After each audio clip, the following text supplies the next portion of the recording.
Picture this. 1,000,000 years ago, a storm rages. Lightning strikes a dead tree, and suddenly, a terrifying, beautiful monster is born fire. For our early ancestors, fire was pure terror. A destructive force that devoured forests, trapped animals, and sent them fleeing for their lives. It was an unpredictable god, a thing of immense power that you ran from, never toward. For hundreds of thousands of years, this was the relationship. Fire was the boss, and we were its victims. But humans are clever. We're observant. Somewhere, sometime, a brave or perhaps just desperate group of early humans saw fire not as an end, but as an opportunity. Maybe it was the aftermath of that lightning strike. The fire dies down, leaving behind not just ash, but something wonderful: cooked meat. The animals trapped in the blaze were now warm, tender, and easier to eat. This was a game changer. It was the first clue that this terrifying monster could also be a provider. The next step was even bolder. Instead of just scavenging after a fire, what if you could keep it? Imagine the scene. A small, flickering flame, the last remnant of a wildfire, is carefully cupped in clay or cradled in green leaves. A group of early humans, maybe Homo erectus, guards this precious ember. They feed it twigs and dry grass, learning its appetite. They learn that if they starve it, it dies. If they feed it too much, it grows into the monster they once feared. This was humanity's first pet. A pet that could kill you, but one that also offered incredible gifts. This captured flame transformed their world. Night was no longer a time of absolute darkness, filled with the unseen terrors of predators. Now, a circle of light pushed back the shadows.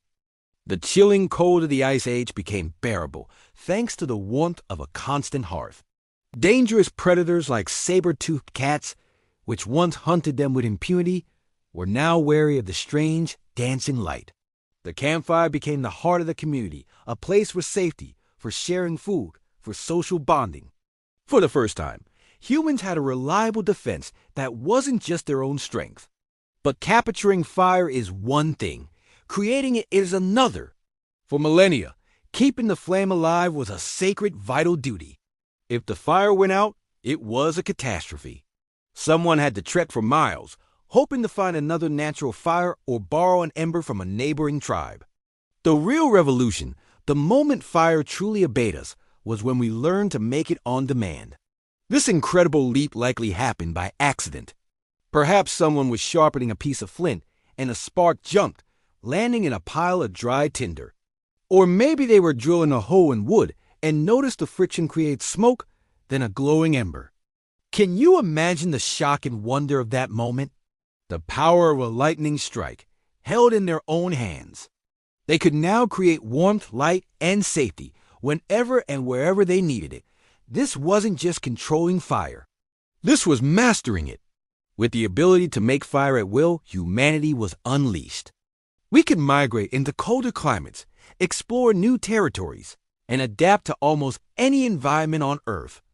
Cooking food made it more nutritious and easier to digest, which scientists believe played a huge role in the development of our larger brains. Fire allowed us to harden the tips of wooden spears, creating more effective hunting tools. Later, it would be used to forge metals, laying the foundation for all of civilization as we know it. From a terrifying force of nature to a tool we could create with our own two hands, the story of fire is the story of humanity's ingenuity. It was our first great technological triumph, the moment we stopped just surviving the world and started to shape it. Every time you light a candle or turn on a stove, you're repeating that ancient act of mastery when our ancestors first taught fire to obey. Thanks for watching. If you enjoyed this journey back in time, be sure to like this video and subscribe for more stories about how we became who we are today. See you next time.